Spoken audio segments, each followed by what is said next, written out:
Gracias a todos por sumarse nuevamente. En unos minutos estamos arrancando.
Bueno, buenas tardes a todos, muchas gracias. Tercer encuentro de esta quinta edición de nuestra Escuela de Formación Política.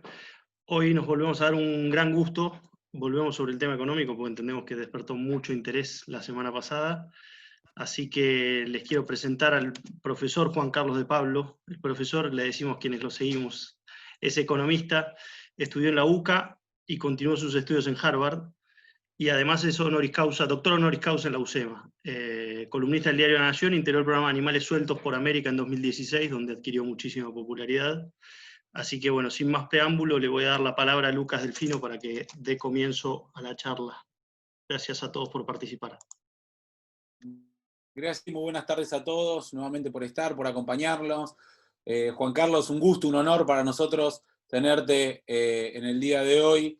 Vemos que estás muy activo en la opinión pública, en el periodismo, y la verdad que los que nos gusta la economía y la política, ya hace muchos años que te seguimos, que vemos, y la verdad que la Argentina tiene muchos problemas cíclicos, que sin dudas, lamentablemente, la economía tiene un lugar central y siempre estamos discutiendo sobre cuestiones económicas, y muchas veces sobre los mismos problemas. Así que nos parecía hiper interesante tener tu mirada sobre la actualidad y sobre el futuro inmediato que vamos a tener.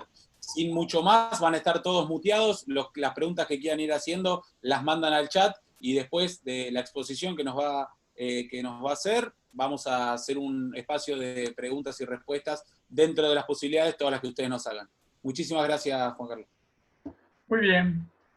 Bueno, primero una cuestión metodológica. A mí la experiencia me dice que las cosas se entienden mejor desde los procesos decisorios.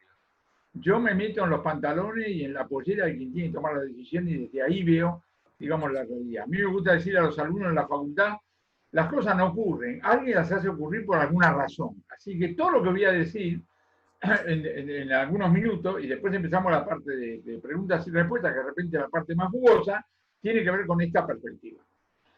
Hoy la decisión pública, particularmente presidencial, es particularmente difícil, porque el conflicto entre eso que llaman salud y eso que llaman economía está en el peor momento. Quiero decir, el número de fallecidos, el porcentaje de camas de terapia intensiva que está ocupada está en un máximo. No tenemos el pico atrás, pero por otro lado tenemos el hartazgo, la crisis económica, no sé cuánto más. Tenemos que tomar decisiones jodidas, donde sabemos que hay conflictos objetivos, muy, pero muy, digamos, importante. No vale a las 8 discutir la cuarentena, a las 8:02 discutir la crisis económica como si fueran dos cosas que dependen de decisiones distintas. Focalicemos la mente, muchachos, focalicemos. Si queremos divertirnos con los amigos, con los parientes, entonces preguntaba por la crisis española, por el Papa Francisco, por las pelotas, por lo que vos quieras.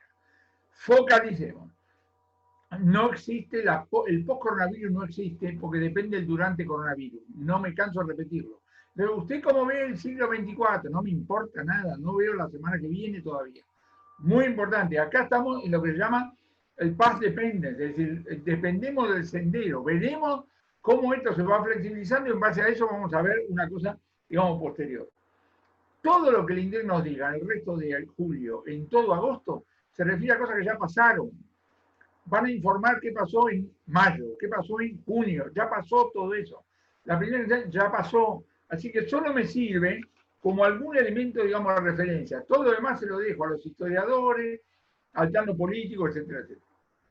Me gusta decir, salud y economía no son cosas abstractas. Si salud son muertos y economía es una planilla Excel, estamos jodidos. No. Salud son muertos, sí, infectados, todo lo que vos quieras. Y economía es la base material del ser humano, que también tiene que ser vidas. Vidas en el sentido biológico, calidad de vida, etc. Entonces, lo jodido de la toma de decisiones es que vidas contra vidas, no vidas contra planillas Excel, ¿no es cierto? Muy, pero muy importante. Cuando escucho hablar de colapso sanitario, digo, ¿de qué estás hablando? Estamos hablando de una cosa muy sencilla y dramática. La cosa sencilla es así. Vos tenés que entrar a una sala de terapia intensiva y todas las camas están ocupadas. Entonces, o te quedás en el sillón ahí al costado, esperando que alguno cesáneo se muera, o agarran a un tipo que no tendría que salir de ahí, lo tiran y vos entrás. De eso estamos hablando, ¿entienden ustedes? Por eso, todo lo llamamos la responsabilidad individual, en el sentido de decir, no sea boludo, el día del amigo, barbijo, alcohol en gel, que yo cuánto. Hay que insistir. Hay gente que cree que es en joda. No es en joda. Pero por el otro lado, el gobierno no puede decir, como no es en joda, quedarte en tu casa 5 años a lo que venga, ni una casa en la otra. Argentina es un país presidencialista y personalista. Presidencial, las cosas se enfocan desde el presidente de la nación, digamos, para abajo, no del portero del zoológico para arriba. Muy importante. Cuando estoy hablando del presidente, estoy hablando de las palabras del presidente y las decisiones del presidente. Las palabras del presidente no den ni 5 pelotas, ni 5. Si querés hacemos una historia, no importa. Los periodistas se enganchan porque es fácil. Hace 2 días que están perdiendo el tiempo con que el presidente dijo no creo en los programas económicos. Ya te voy a hacer una cosa muy breve, pero eso no tiene, digamos así, importancia. Excepto cuando las palabras son el diagnóstico de una realidad. Por ejemplo, el presidente de la Nación habla de pandemia y no de cuarentena. ¿Por qué? Porque si tu problema tiene que ver con la pandemia, agárratela con Dios. Si tiene con la cuarentena, agárratela con las políticas públicas. ¿Entiendes? Mi drama es cuando los periodistas dicen lo mismo, los analistas dicen lo mismo, etcétera, etcétera. O sea, guarda con el tema ahí. Cuando lo que dijo el presidente el otro día delante del Financial Times, que no cree en los programas económicos, a mí lo que me llamó más la atención, ¿sabés qué es? Que lo dijo en el Financial Times. ¿Quién lee el Financial Times? Los bonistas. Entonces la pregunta es, vos estabas negociando con el gobierno argentino, el presidente dijo eso. ¿Favoreciste o complicaste? Eso es lo que quiero decir. Ahora, los presidentes adoptan decisiones cuando ellos creen que si no las adoptan se van al cargo. Es decir, una flor de crisis económica, no esto, una flor de, o las elecciones, digamos, del año que viene. Esas son las cosas. No es que dice, mira lo que dijo el doctor de Pablo, tenés razón Juan Carlito, y a raíz va a cambiar. No, un cambio de gabinete, son todas cosas costosísimas. Si vos al presidente de la Nación vos le decís, mire, me parece que su gabinete lo va a defender. Es como si vos al Papa Francisco le hablas en contra de los curas, los va a defender. Ahora, si vos le hablas de este cura, este fraile, de repente él te da más datos porque seguro que tiene más datos que vos sobre ese fraile, ¿entiendes? O sobre ese economista, digamos, o lo que sea. Entonces, el plano de la palabra mucha importancia tiene. El de las decisiones sí. En las decisiones están las decisiones públicas, ahora voy a hablar, las decisiones privadas individuales y las decisiones privadas colectivas, rápidamente. Cuando el Estado me dice a mí, señor, la cuarentena tiene determinadas características, en La Matanza y en Caleta Olivia, diferente, o en Telga, tiene razón, porque hoy es heterogénea. También dentro de Cava es heterogénea. Muy importante, muy importante. Cuando dice que para cada cosa hay que pedir autorización y hasta que no te habilitan no la puedes hacer, una locura. Cuando me dice que tengo que seguir vendiendo a precios máximos, independientemente de los costos, una locura. Cuando me dicen que necesitas hacer un blanqueo de capitales, yo digo, claro, un blanqueo de capitales, después de pocos años de haber hecho blanqueo de capitales, por un gobierno al que nadie le cree nada. Y lo mismo el tema este de la billete, si quiere hablamos, una huevada, pero bueno, si quiere después hablamos. Entonces digo, en la acción pública hay cosas que tienen sentido y hay cosas que son barbaridades totales. Y la política es toda, la política es toda. La acción individual.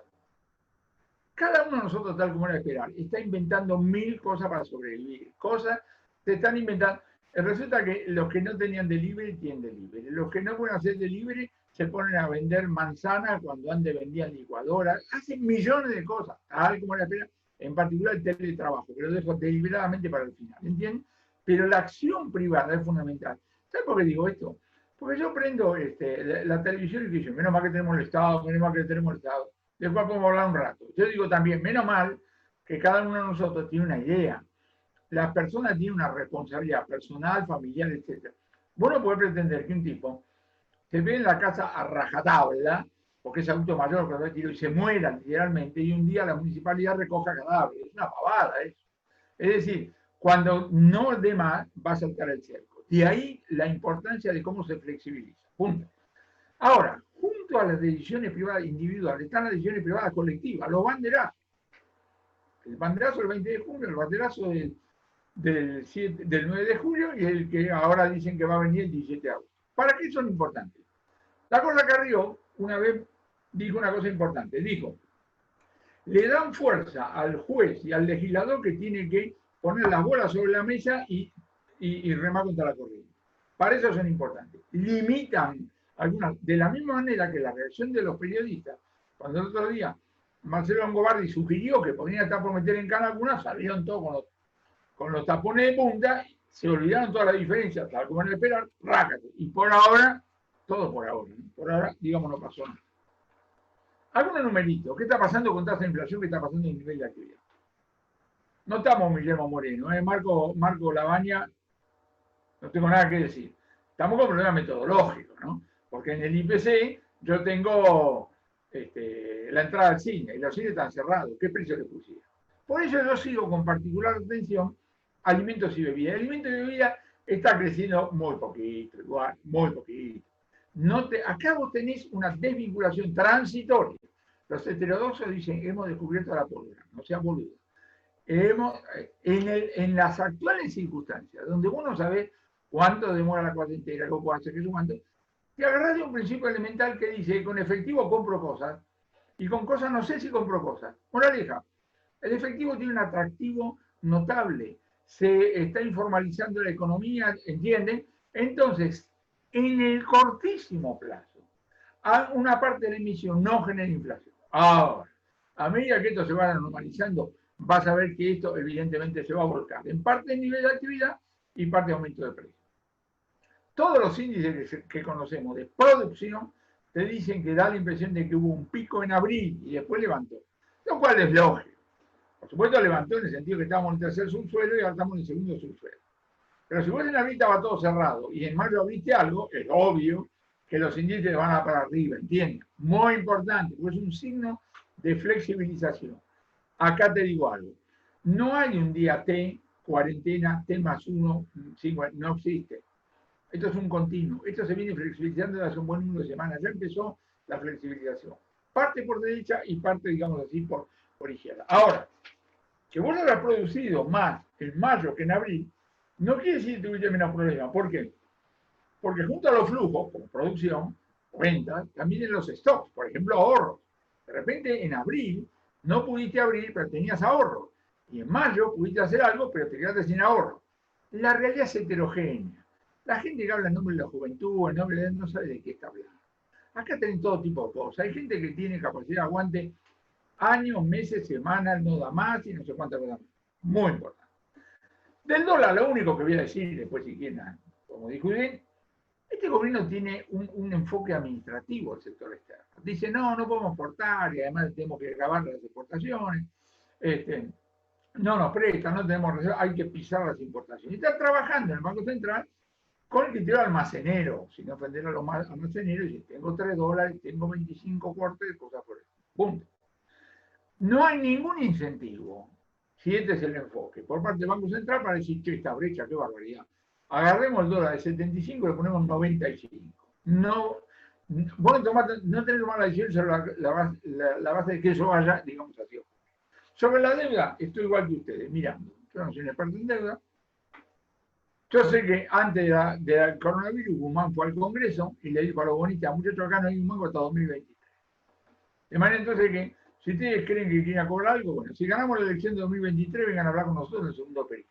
Y si perdemos, hablen con el próximo gobierno. No tuvo oportunidad de decirlo cuando se lo dijo, ya con el coronavirus, los bonistas le dijeron, ¿sos o te haces? Y ahí empezó. Acá la pregunta elemental desde el punto de vista de negociaciones, ¿quién tiene más apuro en llegar a un acuerdo? Los bonistas o el gobierno. Da la impresión de que es el gobierno. Y los otros dicen, sí, fenómeno, entonces yo te espero. Resulta que hiciste una oferta, otra oferta, cada una es la última. Y el otro dice, sí, quiero ver que sea la última. Punto, hasta ahí. Ahora, muy importante. Las negociaciones nunca terminan mal, las negociaciones siguen. Cuando el otro día hacen una oferta, rechazada, siguen, hasta cuando Dios sabe. El Estado Nacional sabe que aunque llegue un arreglo, a él no lo van a prestar. Dato no menor desde el punto de vista de la fuerza con la cual está negociando. Muy importante. Los principales afectados que no se llegue a un acuerdo están en el sector privado que tiene vinculaciones con el resto del mundo. Para ir cerrando, empezamos la parte de preguntas. Primero la dinámica. Reitero una cosa importante. Las fechas, ahora están dudas, las fechas para lo único que sirven es para saber que un día antes o 2 días antes vamos a tener el presidente con el gobernador de la provincia de Buenos Aires, con el jefe de gobierno, hablando otra vez. La última fue un ejercicio de anticomunicación. Antes, 2 horas. Bueno, ahí no hay noticia, no hay de dónde agarrarse para la toma de decisión. La clave está en que esto se está flexibilizando a partir de una heterogeneidad, porque las chances de que a vos te agarre el coronavirus son muy diferentes dependiendo de dónde vivís, etcétera, etcétera. Bueno, ya dije el tema de los costos y los precios, ya dije el tema de las autorizaciones, y yo lo que estoy viendo es que acá lo que tengo es un tema de flexibilización, por derecha y por izquierda.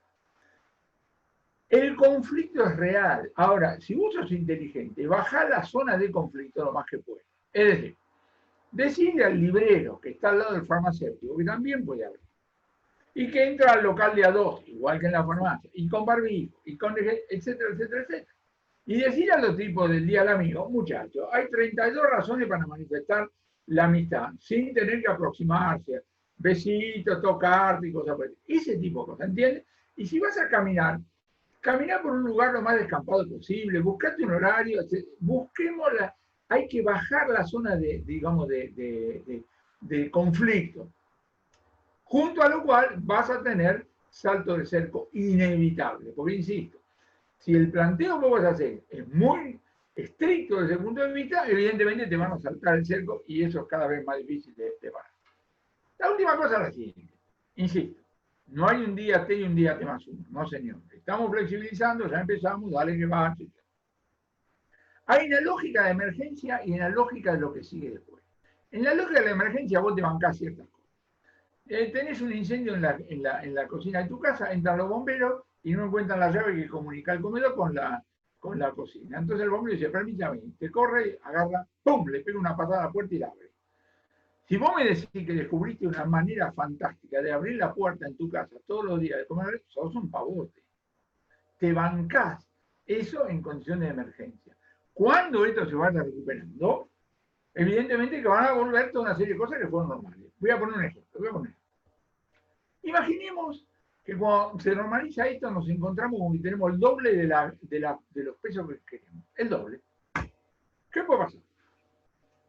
Rogelio Frigerio, que digamos muchos de ustedes, quizá algunos lo conoció personalmente y han seguido su... Rogelio, que es un personaje, él no hablaba de devaluar, era el sinceramiento de las variables. Él hablaba del sinceramiento de las variables. ¿Qué diría Rogelio Frigerio si yo le digo, mire, todo el mundo tiene el doble de la plata? Dupliquemos los precios. Salto inflacionario. ¡Pah! Ahora, eso sí, pero no, depende. ¿De qué depende? Depende de si al gobierno en el momento de hacer eso le creen o no. ¿Entienden? Depende si le creen o no. Déjame dar ejemplo con Rodrigo Paleta. Rodrigo, mediados 75. Sinceró la variable. No le creían. ¡Pah! Hiper. Alfonsín, mediados 85. Sinceró la variable. Le creían. No hubo hiper. Hasta el 89. Menem en el 91. Exactamente lo mismo. Moraleja. El desafío que está teniendo cada vez más el presidente de la Nación, acabar de todos los problemas que tiene, es que va a tener que trabajar con un gobierno más creíble que el que formó hasta ahora. Porque de lo contrario, se le va para ahí, se le va para toda una serie, digamos, de batifos. Es una pregunta abierta, es una incógnita, la dejo ahí adelante, ¿entendés? Yo no puedo tomar decisiones, digo, como creo tal cosa, imagínense que yo dijera, mire, como seguramente vamos a la hiper, cuando mañana me llamen para una conferencia, voy a pedir 3 millones de dólares. Porque no voy a dictar ninguna conferencia. Y el señor que vende zanahoria, aunque yo le diga que viene la hiper, va a intentar poner algún precio, pero hay que hacer transacciones porque hay que vivir. Punto. Pero digo, nosotros a medida que pasa el tiempo, a medida que esto se va normalizando, a eso le tenemos que prestar, digamos así, atención. Ni todo va a ser igual, ni todo va a ser diferente. Estas son dos, es poesía por no y palabras. Ahora, la experiencia que estamos teniendo de estos meses muestra que hay un aspecto donde la cosa llegó para quedarse, que es la experiencia que estamos teniendo en este momento. La del teletrabajo, la teleconferencia o cosas por el estilo. Fíjense ustedes. Tomemos la fabricación de estos vasos, ¿lo ven? Acá tenemos estos vasos. La planta que fabrica vasos tiene la misma maquinaria que tenían en marzo, los mismos procedimientos, etc. Ahora, las reuniones de los gerentes, la forma en la cual procesan la documentación, la logística, en el llegó, se modificó a través de, como digo, el teletrabajo, etc. Y esto llegó para quedarse. Imagínate que vos fueras propietario de un hotel de estos que tienen 5.000 habitaciones cerca de los aeropuertos, que la usan las multinacionales para hacer una convención. Bueno, bajan todos en el aeropuerto, van ahí, vuelven y chao. Se funde. Si vos asesorás una empresa aérea internacional, le diría, bueno, la demanda turística va a volver, la demanda corporativa la quiero ver, punto. Esto quiere decir que hoy en todas las empresas sobran metros cuadrados de oficina. Si estás alquilando, la devolvés. Y además, si tenés un comercio, tenés que saber que una parte caía en la demanda y otra es desplazamiento de la demanda. Yo vivo acá en mi casa con mi mujer y mi hija mayor, y mi hija mayor pertenece a la generación de que consigue cualquier cosa por delivery. No le pedí todavía 2 elefantes y 3 jirafas, pero creo que si se las pido me las consigue. ¿Entienden ustedes? Entonces, vos lo que le tenés que decir al bolichero es, mirá, vos estás cerrado, yo te comprendo, pero vos tenés que saber que una parte de lo que está pasando es desplazamiento, es sustitución, no es, digamos, recesión. Moraleja, tratá de encontrar la vuelta, a ver cómo podés vender algo por delivery, cambiar, hacer algo. Si alguien te dice, no es fácil, la vida, ¿quién dijo la vida es fácil? Acá estamos luchando por la vida.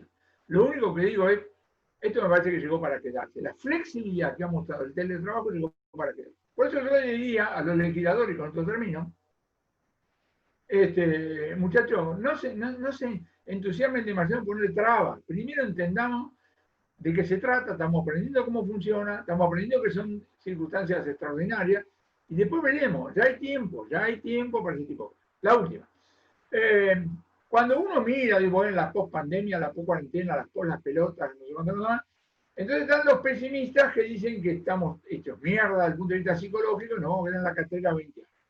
Y están los optimistas que dicen, no, los seres humanos tenemos un motorcito adentro, de modo que vas a ver que, por supuesto no en todos los sectores, pero vamos a salir y le vamos a contar la vuelta. Bueno, yo me encuentro entre los segundos y entre los primeros, por filosofía de vida, por lectura de la historia, por las observaciones que estoy teniendo de los clientes y algunas experiencias.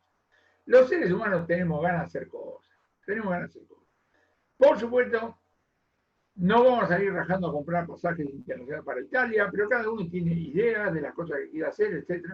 Y la información que estoy teniendo de gente que volvió a reabrir es que evidentemente la demanda, digamos así, no es cero. De modo entonces, que yo diría desde ese punto de vista, que yo estoy más cerca de lo que dicen la famosa B corta, no le doy precisión numérica. Yo me burlo, ustedes saben, yo me burlo de todos los colegas que hacen pronósticos, particularmente cuando le ponen decimales, miren ustedes, son unos caraduras totales, ¿no?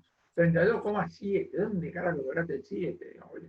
Pero esto te lo digo, los muchachos del Fondo Monetario que deben gastar fortuna para hacer esa huevada, al comienzo de este año habían dicho que el PBI mundial iba a crecer 3%, después menos 3, ahora menos 5,8.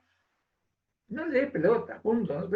No es que son brutos, es imposible saber, siguen con una mueca, ellos están acostumbrados. El pecado mortal, desde ese punto de vista, es que vos trasplantás a una economía tan volátil como la nuestra lo que funcionaba, porque ahora tampoco funciona, pero funcionaba en economía mucho más estable.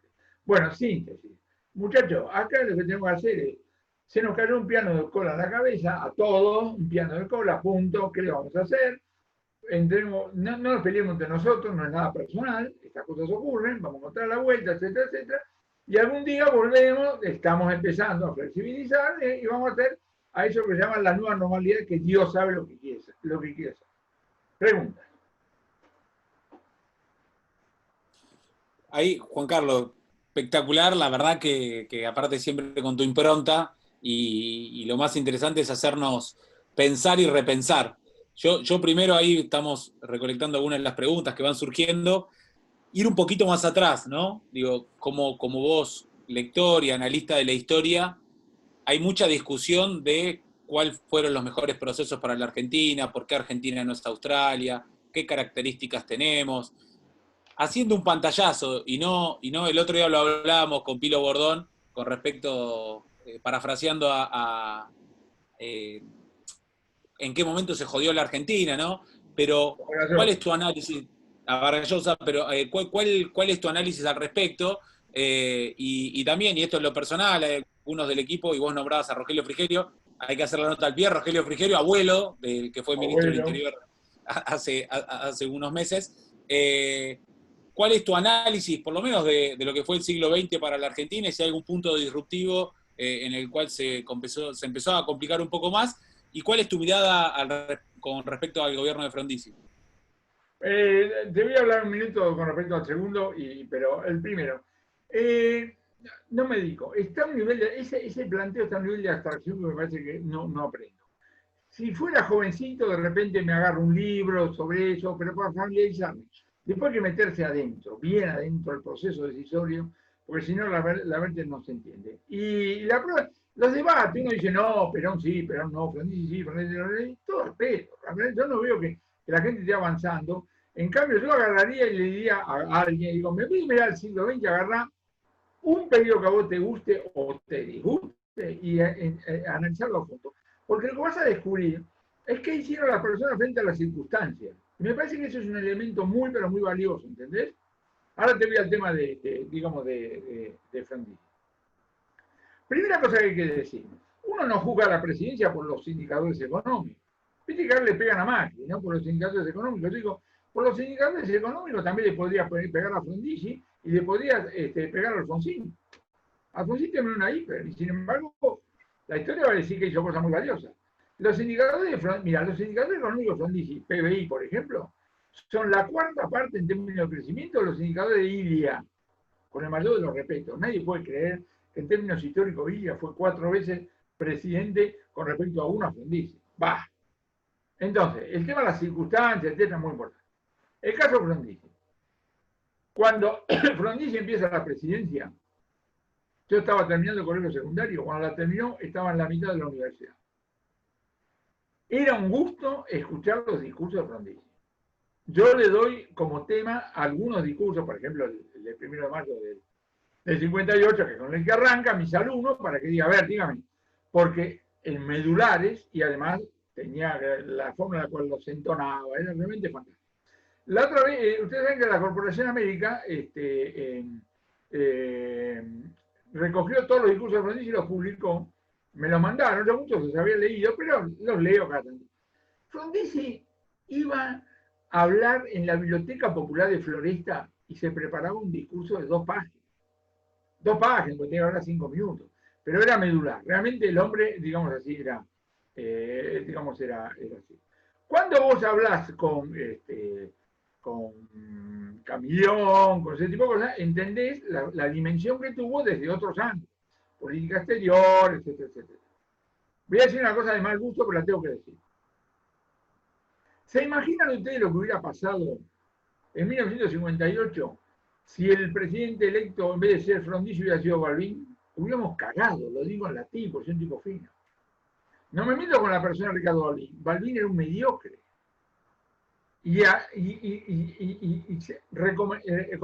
Rearmar los desequilibrios que había dejado Perón y la Libertadora, digamos, necesitabas el coraje y la derecha de un Frondizi que después tuvo, bueno, millones de cosas.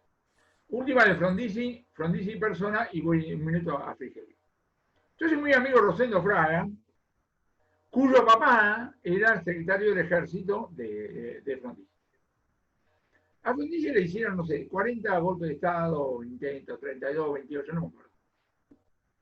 Y había 2 generales que eran hermanos, Toranzo Montero. Uno era un desastre y otro era peor. Un pesado, total. Bueno, creo que fue en el año 1961, este Toranzo Montero va a la oficina de Fraga, el general Fraga, y le hace un planteo. Le hace un planteo, y dice, si no lo aceptan, ya mismo pido el pase a retiro. Sin inmutarse, estamos en cuenta Rosendo. El general Fraga agarra el teléfono y dice, por favor, me comunica con el presidente de la Nación. Bueno, le comunica y dice, doctor Frondizi, mucho gusto. Acá el general Fraga, acabo de aceptarle el pedido de pase a retiro del general Toranzo Montero. Claro, pum. Toranzo Montero no cabía, y se quedó así. ¿Y qué hizo? Salió rajando a Palermo. Buscando a Polo. Y acá hay una lección fundamental. Cuando vos sos un hincha pelota y salís a buscar apoyo, no hay. Porque evidentemente que Toranzo Montero, más allá de las ideas, cosas que entendía, había hinchado la bola a todo. Punto. Y Frondizi después le comentaba al general Fraga, decía, pensar que tuvimos 3 años a merced de este tipo sin saber que era tan fácil. Ese es el proceso decisorio.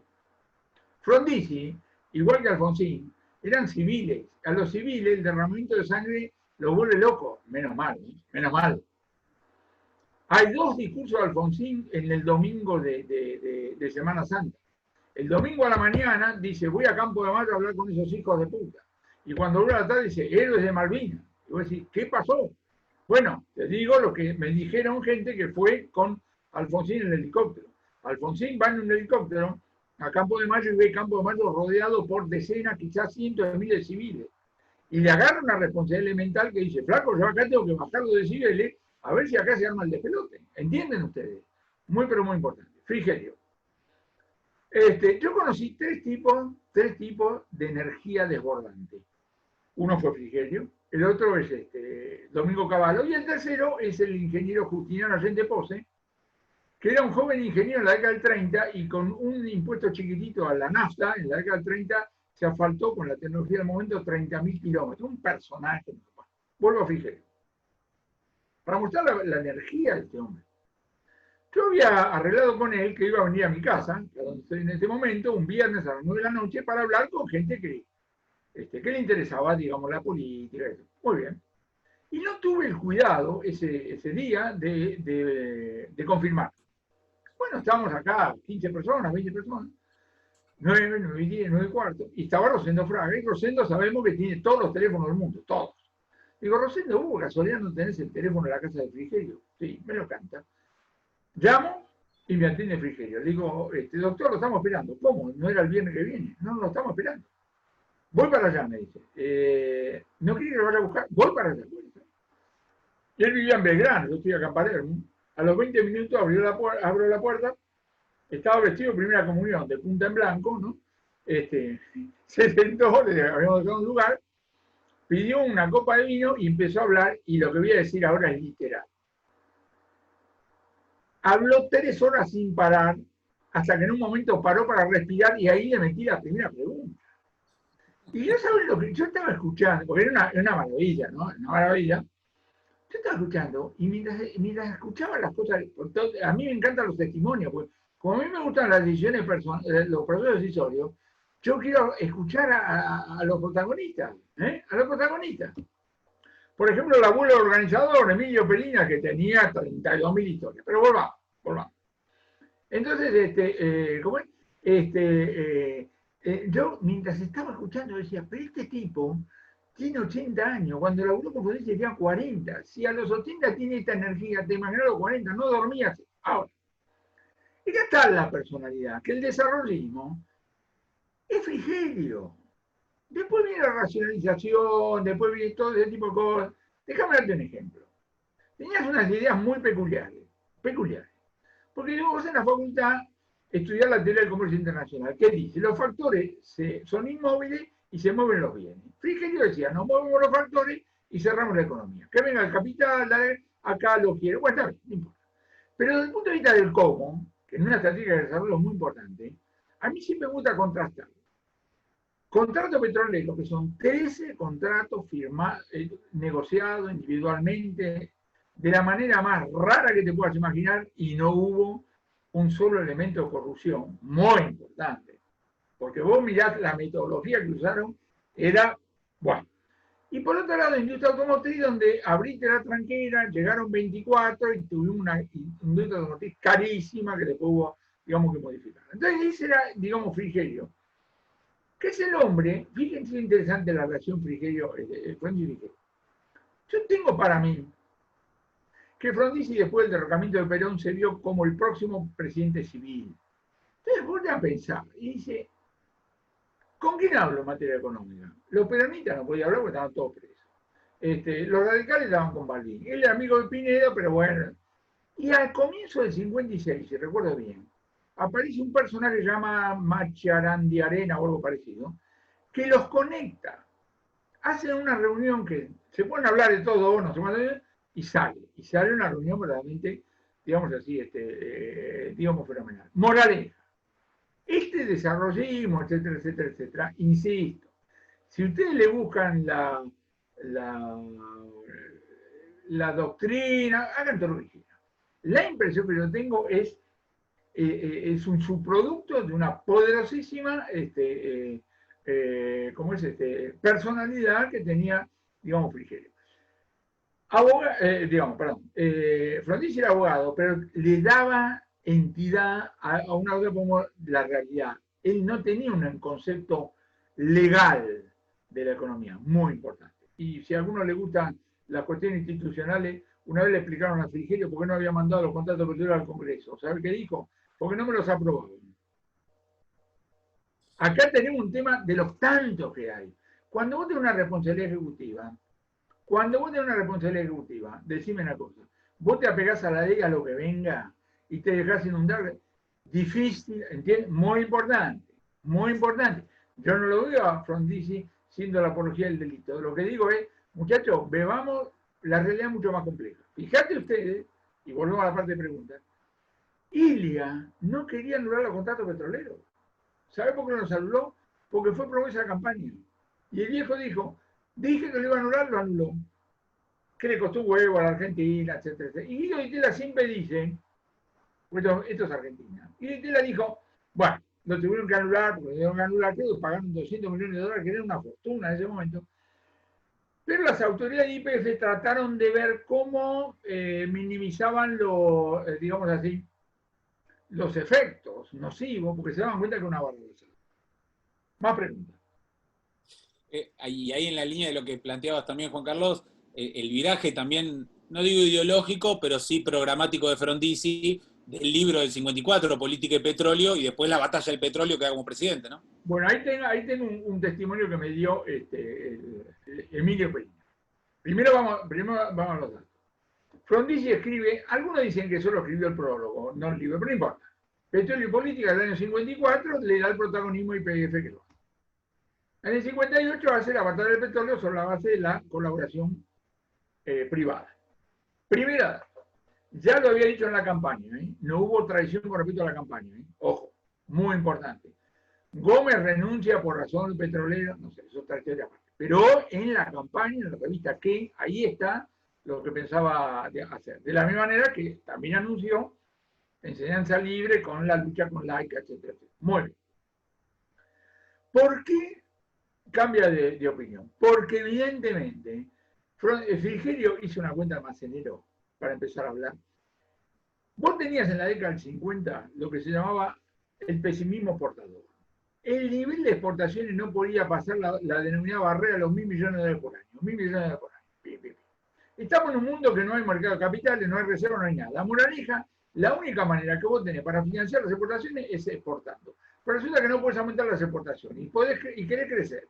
Y para crecer necesitas insumos importados. La única cosa que tenés que hacer es sustituir importaciones. Entonces mirá la lista de las importaciones. Y salta el petróleo. ¿Sabe cuánto era? 30% de las importaciones totales. ¿Qué dice Frigerio? Frigerio dice, yo hubiera arrancado por el acero, pero por razones de balanza de pago arrancamos con petróleo. Te digo, el acero en ese momento era feticista. Había gente que decía que en vez de calcular el PBI había que calcular acero por habitante, para que te des una idea. Bueno, volvamos. Entonces, fue una cosa absolutamente pragmática, donde lo que dijo Frigerio, macho, esto es un tema de velocidad. Si acá empezamos, ¿te parece? ¿No te parece? ¿Te parece? Rájate. Y no lo logró. Vos te fijás, en el año 57, creo que más de la mitad del petróleo consumido fue importado y al final terminamos en el 61 prácticamente autoabastecimiento. Así que evidentemente, digamos así, lo logró. Con este aditamento, la exploración era riesgo de las empresas. Y aparentemente no fue un gran negocio, según dicen. No sé, chequemos. El petróleo que extraía se lo tenía que vender YPF. ¿Sabes a cuánto se lo vendía? A la mitad del precio internacional. La mitad del precio internacional. Entonces, era brillante por donde lo buscaras, porque sustituías importaciones, pero a un precio local por abajo del internacional. Porque el problema que vos tenés con importación, sustituir importaciones cuando decís, mira, vamos a producir acá barbijo, fenómeno. Pero ¿sabés qué? 4 veces el precio internacional. Entonces tenés el conflicto. Por un lado alivia la balanza comercial, por el otro lado tenés los costos. No en el caso, digamos así, del petróleo, ¿no? Ahí, Juan Carlos, déjame hacer la digresión, que está Emilio Perina, y cuando vos te mencionás es el padre de Emilio Perina, abuelo de Santi, que acá está con nosotros, porque hay muchos que lo conocen. Recién hablaste vos un tema central. Perdón. Me llevado por la emoción, me olvidé cuál fue el aporte de Perina. Pará, cachito. Pero lo que veo es que estamos rodeados por los Perina, viejo. Sáquenselo de encima antes que sea tarde. Volvamos. Ojo, hay un cambio entre el 54 y el 58. Vos podés decir, bueno, lo pensó mejor. Sí. Pero además de eso pasó algo. Y esto siempre es crucial. ¿Qué pasó? Lo que tuviste en el 56 fue la nacionalización del canal de Suez por parte de Nasser. Con lo cual, y la guerra, con lo cual salieron a buscar petróleo y encontraron petróleo. Es decir, la oferta mundial de petróleo, todo el mundo sabe, el petróleo que hay en la Tierra es un número fijo, pero el que conocemos no es fijo, porque explorando puedes encontrar más. Entonces, lo que pasó a raíz de la guerra del conflicto grande de Suez es que encontraron petróleo. Y entonces, cuando aumenta el stock, baja el valor del stock. Entonces, era elemental que vos tenías, el valor de las reservas que vos tenías bajaba de valor porque habías encontrado más, era menos escaso. Entonces, no solamente fue un tema, si vos querés, de velocidad, típico Rogelio, sino también de que el cambio de las circunstancias le había bajado el valor a la reserva. Ahí recién mencionaste y me había anotado acá velocidad y llevando un poco el gobierno de Frondizi y trayéndolo al 2015 al gobierno de Macri, y hay algunos, ya había algunos comentarios con respecto a las intenciones económicas del gobierno de Macri bastante disruptivas para los últimos 20, 30 años de Argentina de llegar a no tener déficit primario, a reducción del Estado, a integrar a Argentina en el mundo, a el abastecimiento energético, etcétera, etcétera, etcétera. Hay una serie de características, de buenas intenciones, pero no se logró y se perdió la elección. ¿Vos ves algún problema central en cuanto al gradualismo, al shock, a la velocidad de estas transformaciones? ¿O cuál es tu mirada de los errores que se cometieron? Porque al final el balance económico claramente no estuvo a la altura de lo que se esperaba. Primera cosa, yo lo voté en 2015, lo voté en 2017, lo voté en 2019. ¿Sabes por qué? Me sacó de encima a Cristina Fernández de Kirchner durante 4 años. Punto, no es poco. Le perdono casi cualquier cosa. Punto. Gracias. Ahora vamos a hablar de lo que vos decís. Esperá, voy a hacer propaganda. Esperá. Atención, miren esto. Macrinomía, ¿lo ven? No vaya, mañana la librería todavía está cerrada. Acá metí unas 80 notas cortas que hice en mi semanario Contexto y algunos papers. Entonces voy a hablar de lo que dije. Acá déjeme citar a Winston Churchill. Winston Churchill en el prólogo de la memoria de la Segunda Guerra Mundial, 6 tomos fantásticos, dice: siguiendo mi costumbre, no voy a criticar lo que no critiqué en su momento, porque ahora somos todos valientes, ¿vieron? Desde el primer momento del gobierno de Macri dije 2 cosas. Cohabitan dentro mío el entusiasmo ciudadano y las preocupaciones profesionales. Desde el primer día. ¿Sabe por qué? Por 2 razones. Primero, no tuvo un ministro, no tuvo alguien a cargo, punto. Erró garrafal, punto. Que Alberto Fernández vuelve a cometer, punto. Segundo, meta de inflación fue una locura. Tuve la oportunidad de discutirlo cada 3 meses con Federico Sturzenegger en la presidencia del Banco Central, porque él invitaba a algunos economistas, comíamos y le decía: mirá, es una huevada conceptual y encima ponen números ridículos. El famoso tema de la conferencia de prensa de fines del 2017, si lo recuerdo bien, no es haber sentado a Federico Sturzenegger al lado de Marcos Peña, es haber ratificado una huevada. Dijeron: bueno, momento, en función de las circunstancias, en vez de hacer una meta de 8 a 12, vamos a hacer 15. Salió 50. 50. Moraleja, mal. Ahora, insisto una vez más, yo voy a mirar los números y clarificar como un desastre. Primero, nunca digo un desastre, pero no importa. La cuestión económica sí, es parte de la, digamos, de la evaluación que haces de una presidencia. De repente puede tener una muy buena evaluación en otros aspectos a los cuales le da más importancia. Ahora decir, no hubiera sido mejor, sí, chocolate por la noticia. ¿Sabes todas las cosas que son mejores? Tenemos que, por eso es muy importante, miren, los conocimientos tienen que ser conocimientos específicos. La grandilocuencia no va a ningún lado. Yo leo un discurso de un presidente si me da señales, si me dice el rumbo, si la palabra, digamos, es creíble porque me está diciendo algo. Si no, no pierdo tiempo. Y trato de reconstruir la lógica de la política económica en función de las medidas que están adoptando. Trato de chequear la congruencia, trato de la relevancia, trato de ver el contenido informativo. Cuando el presidente de la Nación dice: vamos a hacer una política económica segmentada por sector, región, le digo: este no tiene la menor idea de lo que está diciendo. Siempre me pregunto si el tiempo lo tenés a favor o en contra. Cuando vos congelás la tarifa, el tiempo lo tenés en contra. Nunca encontrás la ocasión para corregir, y como el describió creciente, vuela todo por el aire, ¿entendés? Así es como yo evalúo cualquier programa económico. ¿Qué opinión, no tanto con una matriz económica, pero como las señales y los gestos que vos recién mencionabas, qué análisis hacés con respecto al problema Moyano-Mercado Libre o estatización de Edesur, que ahora está en discusión? Realmente, en el medio de y ni que hablar Vicentín, en el medio de la negociación, bonistas, de lo que viene la deuda, del contexto económico, ¿eso influye o no influye? ¿Cómo se marcan esos gestos? Son casos diferentes. El caso Moyano es conocido. Moyano quiere que todos estén afiliados a su gremio, y los camioneros están contentísimos, porque con Moyano gana más que con Cavalieri o cualquier otro. Punto. Ahora viene el tema de qué haces. Hay algunos gremios que son mucho más civilizados, otros que son menos civilizados. Punto. Ahora Moyano es poder. No cometería la locura de hacer la reverencia de cabeza que le hizo el presidente de la Nación la otra vez, que es una cosa antológica. Pero es poder. Y vos con el poder, a ver qué es lo que hacés con el poder. Punto. Ahora vamos al otro. Vicentín.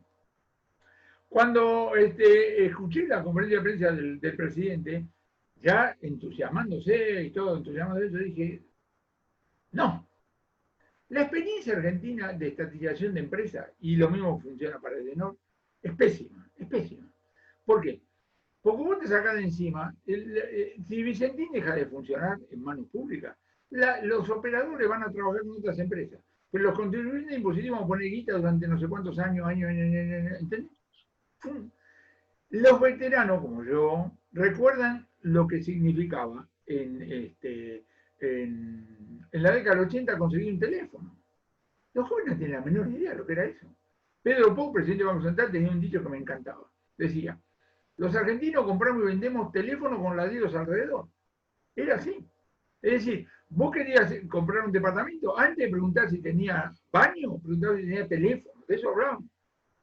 Y en ese momento la telefonía celular era una curiosidad, así que era o eso o nada, ¿entiendes? Bueno, lo de Vicentín, por favor, y lo de Edenor, exactamente, ¿a vos te parece? Con la experiencia que tenemos en la Argentina. Ahora, tenés un conjunto de tipos que algunos deben ser ingenuos y otros no, picarones totales, por lo cual dicen, no, esta es la papa para ellos. Porque probablemente en el IPF pagaban buenos sueldos, lo cual no quiere decir que fue sacar petróleo, ¿entiendes? Muy importante. Los datos de la privatización de IPF son fantásticos. YPF tenía 52.000 empleados, 52.000. Y después que lo privatizaron, tercerizaron, se quedó con 6.000, creo, algo así. Y por cualquier indicador, la YPF de la década 90 era más grande que la anterior. Paso a algunas preguntas.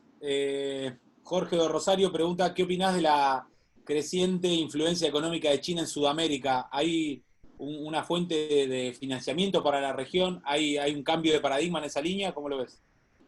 No tengo la menor idea. Tuve la oportunidad de estar 10 días en 5 ciudades chinas en 2000, que es una experiencia que les recomiendo a todos. Hay que ir a China. Si tenés alguna razón, andá, y si no tenés ninguna razón, andá. ¿Cómo se visita un país? Se visita así. Dejás las valijas en el hotel y salís a caminar, te sentás en una plaza. Fíjate cómo los padres cuidan a los chicos, entrar a una escuela, entrar a una fábrica, etc. ¿Entiendes? Porque no, el tren bala, todas esas boludeces no me importa. Yo lo que me traje es, acá no hay ningún chino boludo, digamos. Están todos avivados, cómo le encuentran la vuelta, no lo para nadie. Ahora, yo no sé con respecto a América Latina, lo que digo es lo siguiente.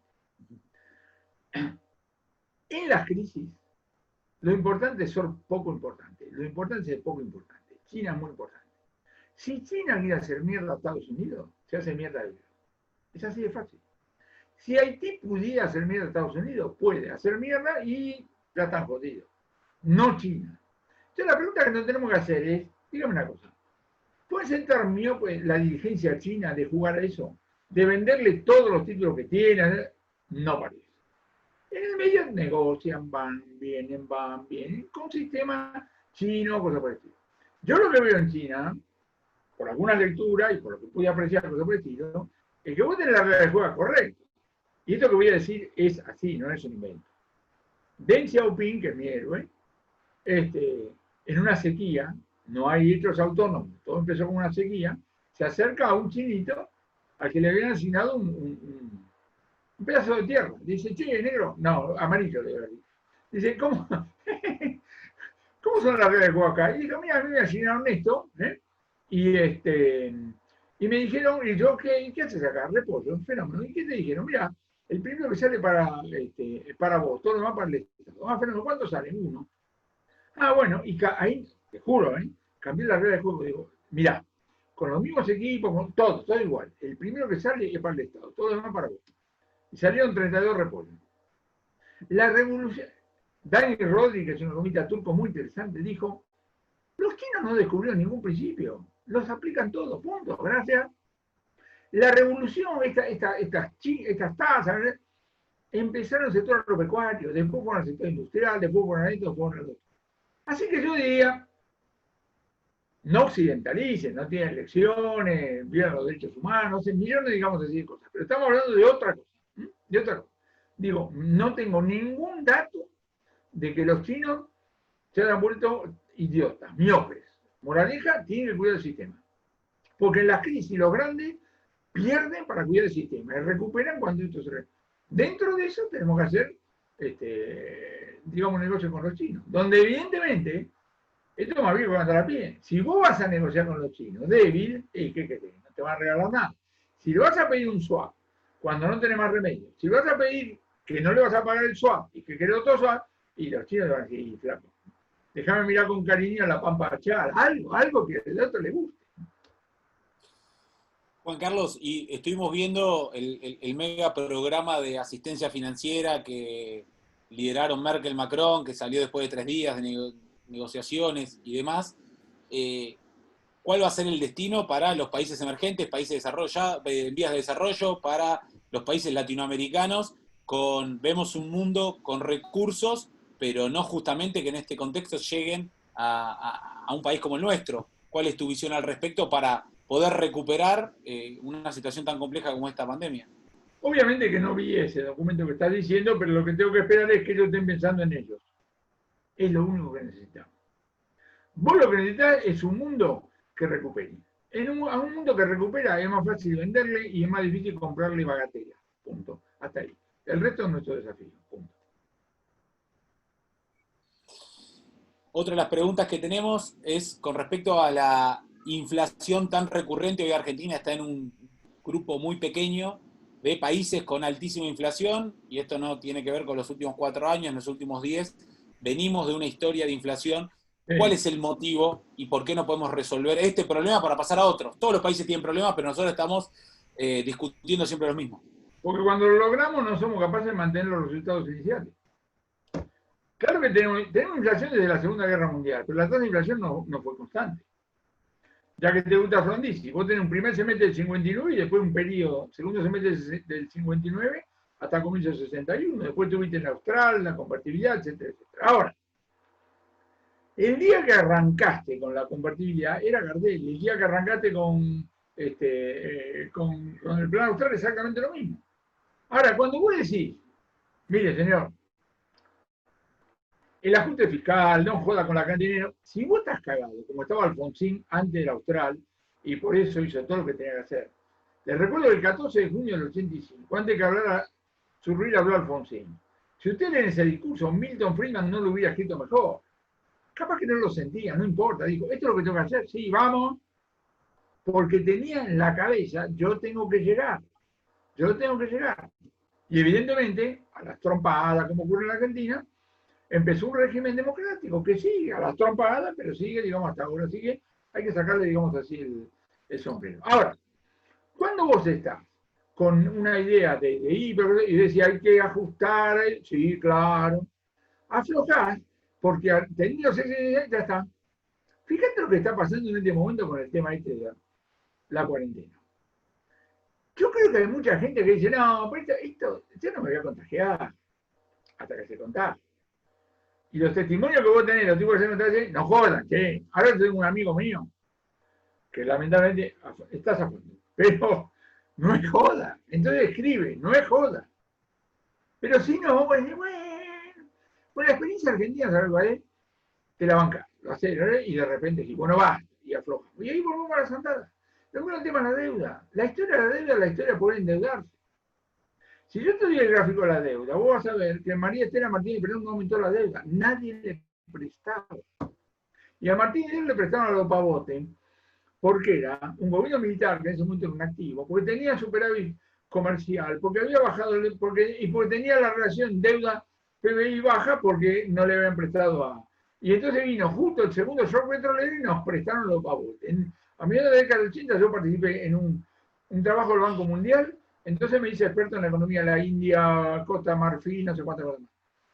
En el segundo shock petrolero no le prestaban a los turcos, porque no sé qué cagada habían hecho, a los coreanos. Argentina era elegible. ¡Bum! Y ahí vino. Es imposible en la Argentina resistir la tentación de endeudarte cuando te lo ofrecen. Punto. Entonces uno puede, ahora decimos, qué boludo, te endeudaste. Sí, pero antes, si vos decías, mira, si no me endeudaba tenía que ajustar el gasto. No, de ninguna manera. Entonces vos tenés que decir, flaco, decir, ¿qué querés? Pero igual muchas veces tiene que ver más con las señales y la confianza, porque hoy vemos todos los países que son punta de lanza en desarrollo, están hiperendeudados y no es un problema, ¿no? En el caso de los países desarrollados, no es un problema hasta que deja de serlo, pero tampoco están creciendo. Guárdame eso. Ahora, ¿confianza en qué? Confianza que vas a cobrar. Vos vas a cobrar. Bueno, pará.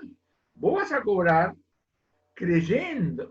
El deudor cree que va a pagar sobre la base que va a poder emitir. Pero él tiene que saber que si no le emiten, no firmó un papel que dice, si no puedo emitir, te jodés. ¿Entendés? Entonces, a un país tan volátil como el nuestro, cada tanto le toman este examen brutal, donde vos tenés que sacar del bolsillo el pago de los vencimientos y los intereses. No existe. El resto de los países, y bueno, el resto de los países le creen a los japoneses, ¿viste?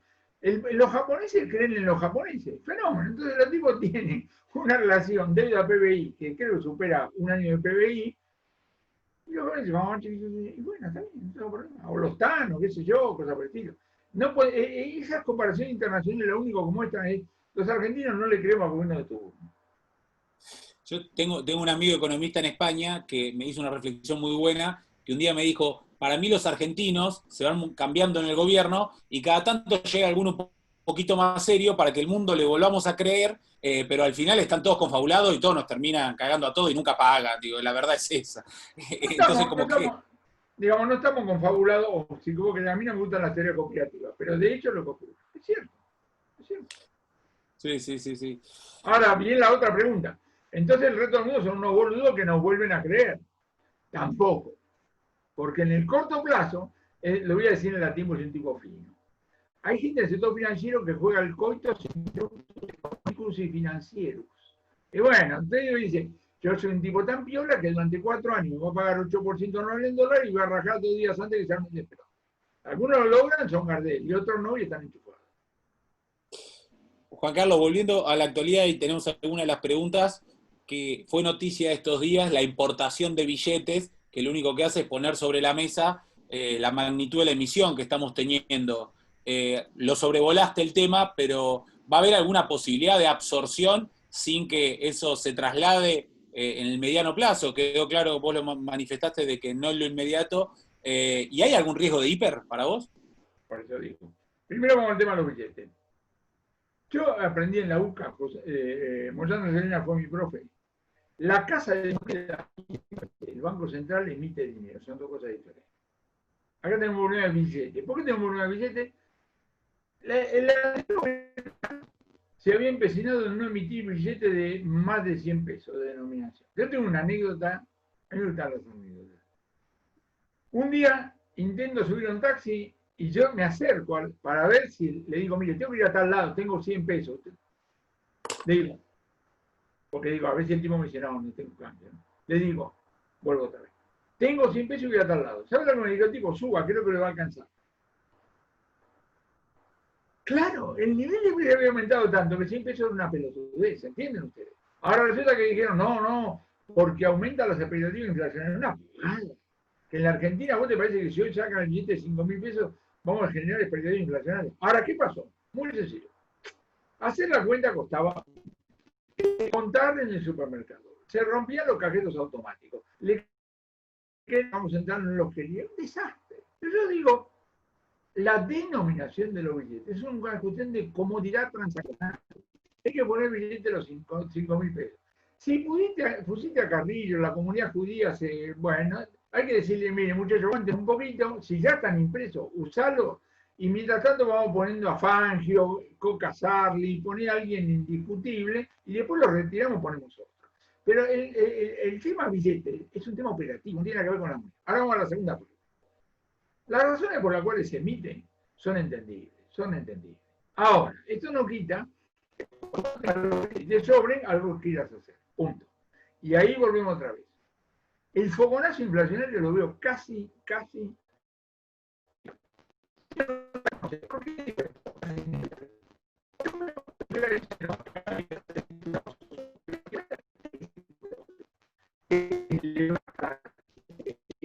A ver, Juan Carlos, que ahí te perdimos un poquito, los últimos 10 segundos te perdimos. A ver, ahora. No, lo que quiero decir es, cuando me dicen elementos de absorción, ¿de qué estamos hablando? Estamos hablando de elevar.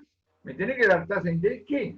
Quiero ver. De lo contrario, probablemente vaya a perder. Un poco a volumen y otro a precio. La cuestión de la hiper o no tiene que ver con la credibilidad que la población tiene en el gobierno de turno, ¿entendés? La hiper técnicamente, la del 89, fue un trimestre.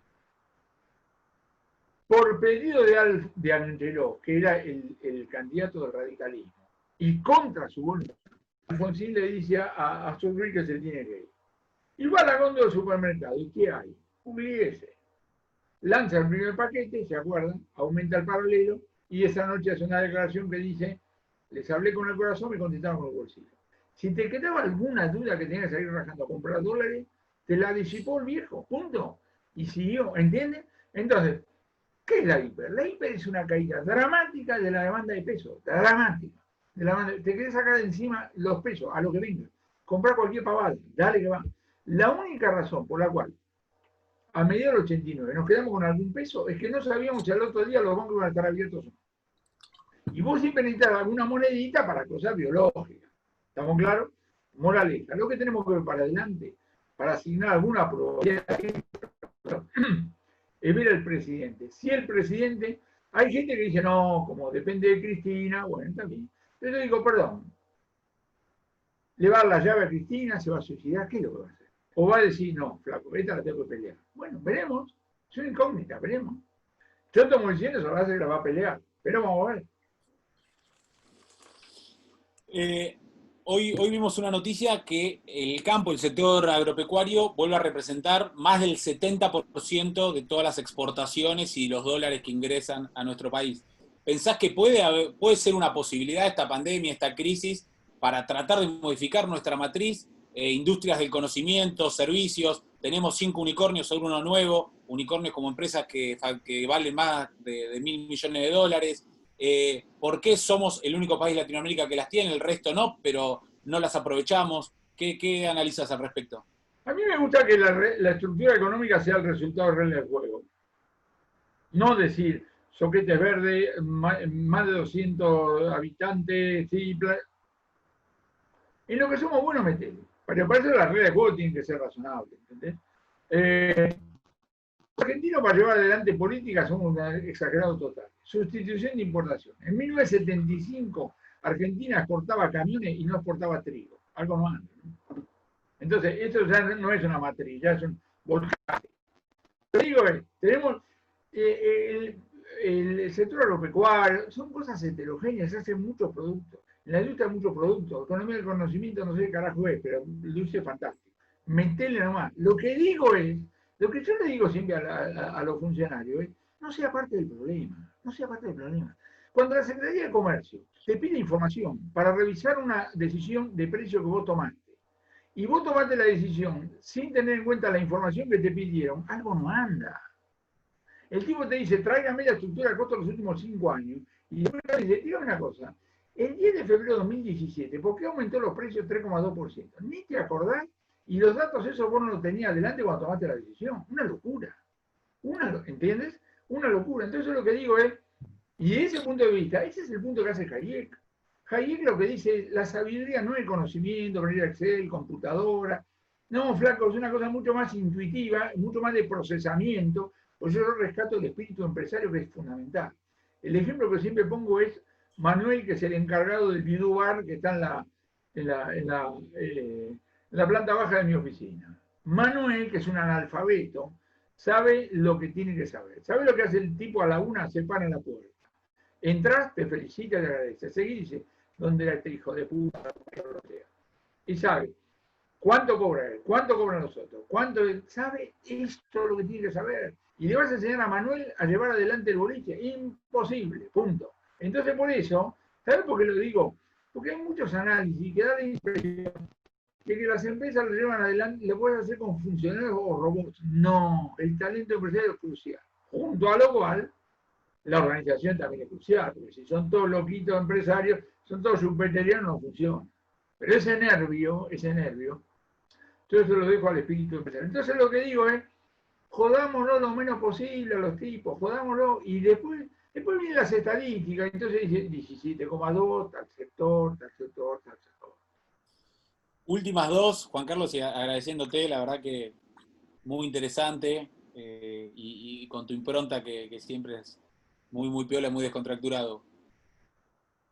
¿Qué debería suceder o qué políticas se deberían llevar adelante para que de una vez por todas Argentina tenga destino? Te llama, digo, pero desde poner un norte, de dejar hacer, de reglas claras de juego, pero hay veces que sentimos que estamos empantanados en las mismas discusiones. ¿Qué pensás vos, qué lineamientos generales, por dónde deberían ir? Esa pregunta la formuló un joven. La juventud es una enfermedad que no hay que tomar remedio, se cura con el paso del tiempo. Entonces, ¿qué le digo a quien formuló esa pregunta? No haga preguntas tan grandiosas que no sepa qué sirve. Haga preguntas específicas. Entienda lo que está pasando, mame la historia, escuche a los mayores. Hay una forma de hacer las cosas en la Argentina, viene para un lado y para el otro. Ahí va y viene, digamos, para un lado y para el otro. Lo que le dice el sentido común, lo que le dicen los principios, que yo cuánto, son las cosas que uno tiene, digamos así, sabiendo que hay multitud de debates al cohete, donde uno tiene que meterse lo menos posible, porque, digamos, discutir al pedo. No. Entonces digo, hable de cosas específicas. Cada uno que nos está escuchando, que agarre un pedazo, y diga, atención, en este pedazo, ¿cómo funciona? Primero, ¿cómo funciona? Yo cuando voy a una ciudad, siempre, al interior, ¿no? Una conferencia, siempre digo, a mí tiene que dar 2 horas. Tengo que dormir una siesta para recuperarme y además tengo que salir a caminar. Entrar en un bar, hablar con uno, sentar en la plaza, mirar. Y siempre me hago esta pregunta. Si el intendente de esta ciudad me contratara, ¿qué carajo le diría? Primero, entender cómo anda. Porque los tipos acá le encuentran la vuelta.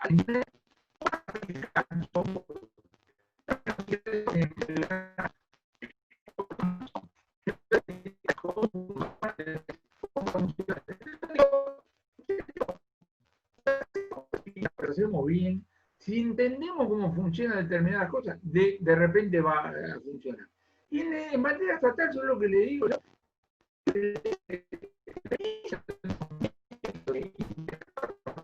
es increíble la cantidad de energía que le hacemos perder, le distraemos a los empresarios llenando formularios, pidiendo permiso, dale, va, soñando con los planes, con las estrategias, con las pelotas, con los objetivos. Vos sabés la de veces que yo a veces le he preguntado a la gente que está, le digo, perdón, ese funcionario, a la empresa, ¿no? Ese funcionario tiene que rendir pleitesía por razones de poder en su empresa, ¿de qué lo contrataría? Ni de portero lo tendría, ni de portero. Entonces nosotros tenemos que entender, vos tenés que rescatar esa parte, digamos así, de lo que es la energía. Y sobre esa base, digamos así, ir armando cosas. Sabiendo que la lucha, lo comparto, que lamentablemente volvemos otra vez a discutir, ¿no? Toda una serie de temas. Hay toda una serie de debates de la década del 60, que desde el punto de vista profesional, o porque yo era joven, o porque fue así, fue muy rica. Hay muchas cosas que para estudiar sabiendo que estamos en otro mundo. Ese era un mundo sin capital financiero, los costos de transporte eran mucho mayores, etcétera, etcétera. Pero desde el punto de vista de la toma de decisiones, hay muchas cosas, digamos así, para aprender. ¿Y qué te pasa cuando escuchás a dirigentes o funcionarios que hoy plantean que hace falta más Estado, que lo que te salva es el Estado y que la solución de Argentina va a venir por más presencia del Estado? Que no tienen la menor idea de lo que están diciendo. Ahora, son parte de la discusión. Solo que yo hablo de cosas concretas. ¿Entendés? Hacer un debate, más Estado, menos Estado, hacer un debate de Vicentín, punto. Hacer un debate de... No. Me acuerdo de Frigerio. Cuando le discutieron a Frigerio, sacó el tema, si recuerdo era Mendoza, dijo, el sector privado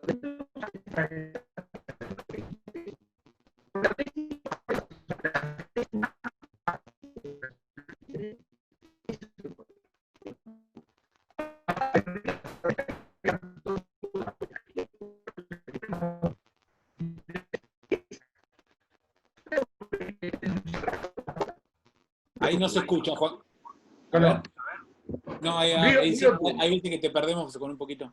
¿Cómo? Okay. Río Turbio. Yo estaba en un programa de televisión, estaban discutiendo Río Turbio, la corrupción, después me toca a mí, y me hicieron una pregunta. Digo, perdón, ¿Río Turbio es una buena idea con corrupción o encima es una mala idea? Todo lo que yo escucho es una mala idea. Pusimos 700 millones de dólares y ahora me venís a hacer un plan de desarrollo del Río Turbio. Dejémonos de joder, ¿entendés? Alguna de la locura del anterior gobierno. Cuando yo escuchaba, ¿vos te acordás que una de las ideas que tenía, menos mal que no empezó, ¿no? Era unir abajo del 29 de julio todas las estaciones ferroviarias de Argentina, para hacer una mega estación, ¿te acordás? Es una pelotudez total. Yo digo, perdóneme, en Londres hay 10 terminales ferroviarias, en París debe haber 8, 6, no sé, están equivocados los ingleses, equivocados los franceses, en Nueva York no hay una, hay varias, y es una isla, ¿entiendes? Bueno, tenés que frenar esas cosas porque son costosísimas, costosísimas. Para cerrar, Juan Carlos, y que siempre me gusta preguntar, ¿mirás series? ¿Estás mirando algo? ¿Estás leyendo? ¿Lees novela? ¿Solamente buscas info para las cosas que escribís? Bueno, tengo que entrar en intimidades inconfesables. Empecemos por la lectura.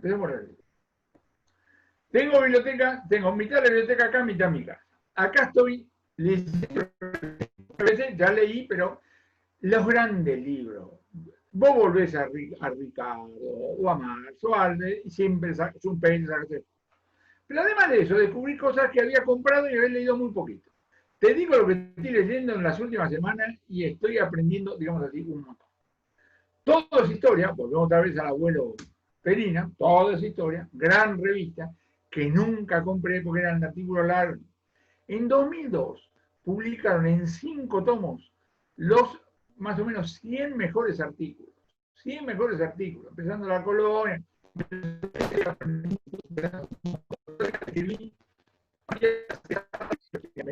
Lástima que Félix murió, pues le mandó la felicitación a la hija, felicita, una maravilla. Así que digo, me gusta, digamos, leer, me la paso leyendo y releyendo, etc.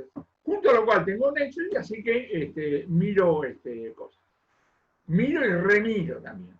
Hace unos días volví a ver una película. Esta mujer, creo que se llama Thompson, una mujer, una actriz inglesa que me encanta. ¿No? Gran actriz.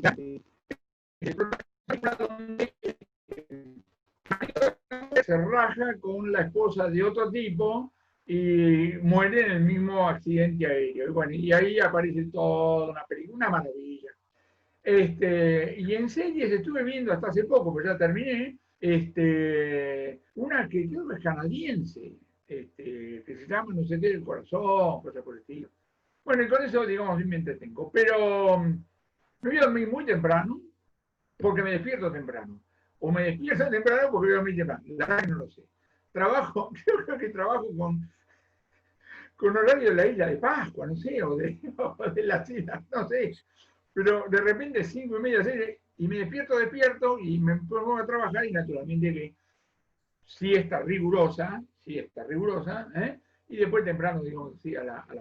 Tengo la enorme fortuna de que puedo trabajar desde casa, me llevo bien con mi mujer, con mi hija, así que, digamos, considerando la situación, si me quejara sería un desagradecido. Totalmente. Bueno, Juan Carlos, muchísimas gracias, realmente ha sido espectacular la charla. Muchas gracias a todos los que participaron, muchos miembros del equipo, jóvenes y gente que por ahí no participa de la política. Nos interesa mucho siempre pensar, repensar lo que pasó y lo que viene, y sabemos que vos sos una de las mejores cabezas que tiene Argentina, así que nos da mucho placer y orgullo haber tenido esta charla. Quedamos a disposición y te agradecemos mucho. Bueno, cuídense todos, che. Y es fácil esto, tenemos que sobrevivir al coronavirus del gobierno, es fácil. Un gran abrazo para todos. Un gran abrazo, gracias a todos. Buenas noches, muchas gracias. Chao, chao.